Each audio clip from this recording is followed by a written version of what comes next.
Bienvenidos a todos a este nuevo canal y al capítulo número 1 de toda esta serie, la cual va a ser una recopilación de vídeos todo relacionado sobre teología y sobre política, cuestiones y preguntas muy interesantes que van a ver en este vídeo y también respondiendo a los comentarios que me pongáis abajo, las sugerencias y podré hacer una investigación respecto a eso. En el día de hoy vamos a descifrar el totalitarismo, qué significa el totalitarismo y cuántos sentidos o qué sentidos este puede tener. Así que en el capítulo número 1 de este nuevo canal y de esta nueva serie, la naturaleza del totalitarismo. Estoy muy agradecido de poder enseñar y compartir toda esta información que creo que es demasiado útil y es bastante importante saber, sobre todo para no caer en trampas ideológicas y de tipo propagandísticas. Bueno, primero para entender el totalitarismo tenemos que entender sus orígenes. Sus orígenes, por definición del sentido de esta palabra, se desarrolla en el siglo XX en la Italia fascista de Benito Mussolini. Entonces podemos decir que el significado o el sentido que se le da a esta palabra en primer lugar tiene origen en Italia, en el siglo XX.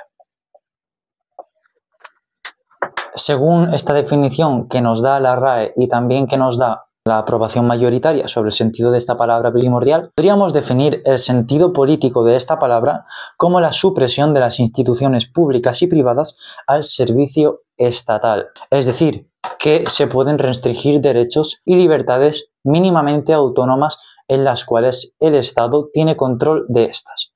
Tenemos una famosa frase del filósofo de Benito Mussolini, Gentile: todo dentro del Estado, nada fuera del Estado y nada contra el Estado. Y ahora vamos a ver cuál es el otro sentido que podemos darle a esta palabra. Y por qué tiene otro sentido lo vamos a ver igual.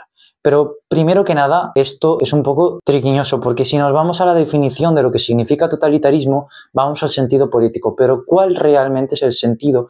¿Cuál realmente es el origen de esta palabra? ¿Y qué significaba en sus primeros siglos, donde más o menos esto ya aparecía? Pues vamos a verlo.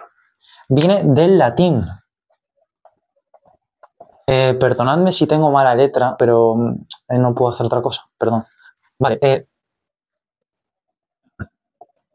del latín totali, que significa completo. Significa completo. Esto lo podéis buscar y veréis cómo es 100% real, ¿vale?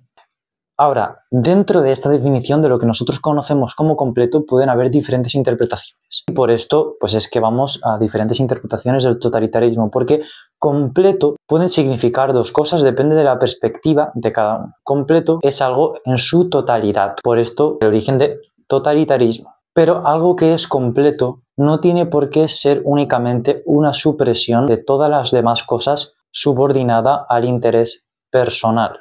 Esto lo podemos ver en ejemplos muy claros en la Italia de Benito Mussolini, donde solo era pues, un líder. Entonces, sí que habían otras personas, pero primordialmente era un líder. Y ahora vamos a descifrarlo nombrando el otro sentido del totalitarismo. ¿Cuál sentido? Pues vamos a llamarlo el sentido original y espiritual según el significado de su primitivo origen y qué puede significar y sobre todo, muy importante, qué ejemplos reales podemos dar sobre estas dos clases y dos sentidos de totalitarismos.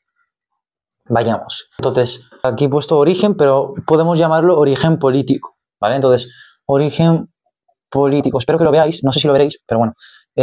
Barra espiritual. Bueno, ¿por qué espiritual? Bueno, pues por el sentido profundo que puede tener el totalitarismo.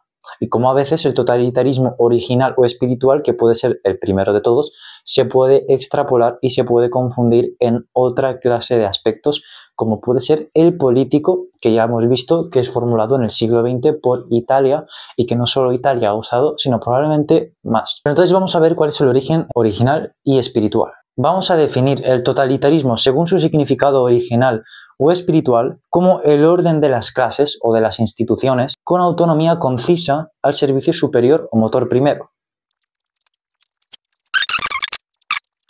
Entonces, esto podemos explicarlo con que el orden de los servicios, el orden de las instituciones, no está rígidamente controlado por el Estado, al contrario que en su sentido político. ¿Y cómo esto lo podemos ver aplicado en la realidad para que lo entendáis un poco mejor? Pues ahora os lo voy a explicar, a mostrar gráficamente para que lo entendáis mejor. Tenemos el estatal y tenemos el espiritual. Vamos a definir cómo es. Vale. Primero que nada, en la cabeza superior de la estatal está el Estado, podemos decir, o el líder, puede ser. Vale. Luego, ¿qué le preceden de estas ramas al Estado o al líder? Pues una única cosa. La línea no sé si sobra, pero bueno, básicamente está entrelazado y conectado con las instituciones, los servicios y los derechos, con estricta regulación y control del Estado y el líder sobre todas estas demás de abajo. Esto es lo que sería la mejor definición del origen político. O sea que aunque tenga diferentes ramas, la realidad es que está estrictamente controlado por esta. Vamos a continuar con el sentido espiritual y cómo este se puede explicar un poco mejor y cuáles pueden ser las diferencias y cuáles pueden ser las ventajas y las desventajas de ambos. Vamos a poner este ejemplo. Vamos a poner a Dios, que es el servicio superior o el motor primero. Luego tenemos la libertad humana. Luego tenemos la personalidad. Y luego tenemos los ángeles. Aunque realmente he puesto 3 ramas, pero hay muchísimas más, igual que con esta, con la estatal. Pero esta sería la diferencia entre el estatal y el espiritual. Entonces, podemos entender también una cosa. El estatal puede parecerse... Yo no digo que el estatal siempre tenga que estar mal. Bueno, está mal cuando es así. Pero cuando se puede parecer al sentido espiritual, entonces sí me gusta. Entonces sí que está bien, sí que estaría bien. Y tenemos un muy buen ejemplo de lo que era España en los años 60, cómo todo se incorporaba y formaba pues conjunto de estructuras que edificaban al país en aquellos tiempos, y es un muy gran ejemplo y sobre todo a lo que se refería José Antonio Primo de Rivera cuando hablaba del totalitarismo y de que quería un estado totalitario. No se refería al sentido político, sino al sentido espiritual de este mismo. El estatal puede tener diferentes grados, puede tener uno muy estricto, otro que sea más liberal. Entonces, el estatal puede parecerse al espiritual, pero el espiritual jamás puede parecerse al estatal. No se puede. ¿Cómo funciona la jerarquía celestial? No se puede reducir a un sentido meramente humano, en el sentido de que los humanos no somos perfectos, ni somos igual que Dios, entonces no podemos ser perfectos. ¿Y qué pasa? Que aquí influyen los errores humanos o las imperfecciones humanas y el pecado que nos puede llevar desde un nivel hasta otro. Entonces, dicho todo esto, espero que os haya quedado claro, espero no haberme dejado nada y espero pues no haberme equivocado en la medida de todo lo posible. Y también, si os ha gustado este vídeo, si creéis que habéis aprendido más sobre el totalitarismo, entonces darle un pulgar arriba, darle like y suscribiros para poder hacer más vídeos sobre esto y relacionados con teología y política. Y nos vemos en la próxima. Adiós.